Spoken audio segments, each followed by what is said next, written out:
really excited about getting this game into players' hands and letting them experience this massive world. A main cornerstone of D4 is play your way. As a player continues to advance through the story and into the endgame, they'll unlock a ton of brand new activities that provide meaningful progression, no matter their playstyle.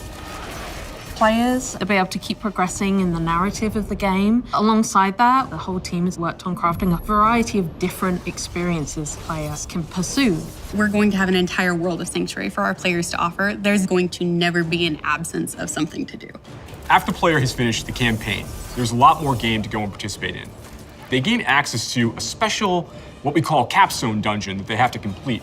Once they're able to finish this capstone dungeon, they're going to gain access to the first world tier. As you complete the world tier, it will open up the opportunity for you to go into your next world tier. That involves unlocking powerful loot, new items, and more advantages for your player to have a better opportunity at end game.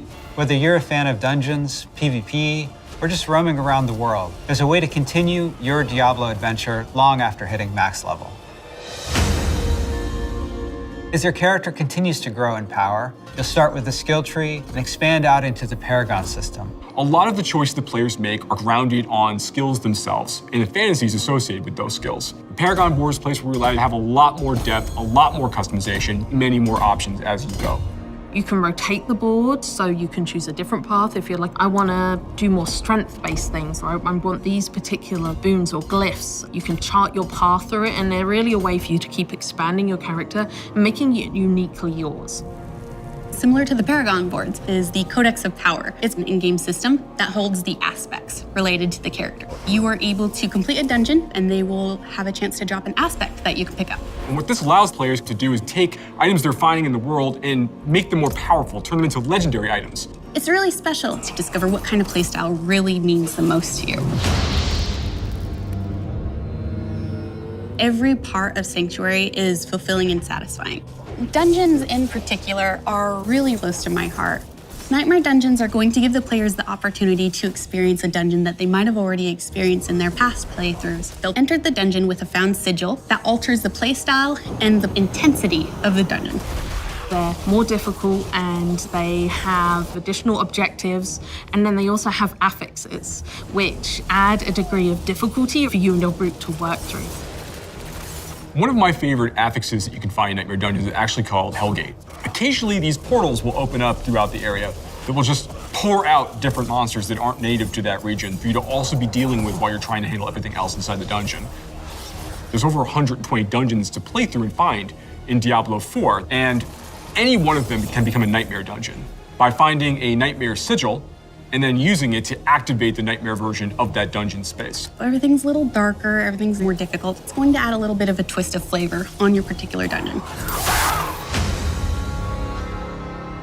There's some targeted activities in Diablo 4 that suit what you're feeling in the mood for. The Forces of Hell are starting to have more influence in certain parts of Sanctuary in the vast interconnected overworld of the experience. And as the players are going into Helltide areas, they're gonna find even more powerful monsters. And by killing them, they'll be able to gain these special shards they can take to go and use to purchase these big rewards that are available at these caches that are found littered throughout Helltide areas. The sky darkens and the rivers run red, meteors fall from the sky, and the monsters get harder. We really want to create new experiences for the players. There's one I really like called Whispers of the Dead, which you get from the Tree of Whispers. The Tree of Whispers is grim and a little gruesome, but it's also something mystically haunting and kind of beautiful. The tree has a little bit of a grudge against our players, and it would like for them to go serve its needs. So you're going to go serve these bounties, gather different rewards, different items, and bring them back to the tree in hopes that it can exchange you something really meaningful. Maybe you're gonna go to the Fractured Peaks and take out some werewolves that are rampaging in a town. They're contained activities that you can do alone or in a group. We really wanted to create variety for people to be able to spend time where they wanted to in the world. It's very cool the way it's been put together, and I can't wait for people to see it, to be honest. In Diablo 4, we have a focus on the world of Sanctuary. And there are parts of that world that we call the Fields of Hatred, where Lilith's presence in Sanctuary has begun to seep through and manifest these poisonous areas throughout the world. When players go to these regions, they get to engage in player versus player conflict. These offer opportunities for the player to collect shards. But there is a little bit of a catch. In order to get these shards back to town, you'll need to purify them. Other players will definitely know that you're attempting to purify your shards, so you'd better be prepared to fight if you're going to be playing any PvP, and be prepared that you might lose some stuff in the meantime. Once they've got the purified shards, they can take these, go back to nearby towns to sell them, and then use that to buy a whole bunch of interesting cosmetic items and rewards. It's a place for people who really love PvP and want to still get loot and still increase their character's power. If that's the way they want to play, they can.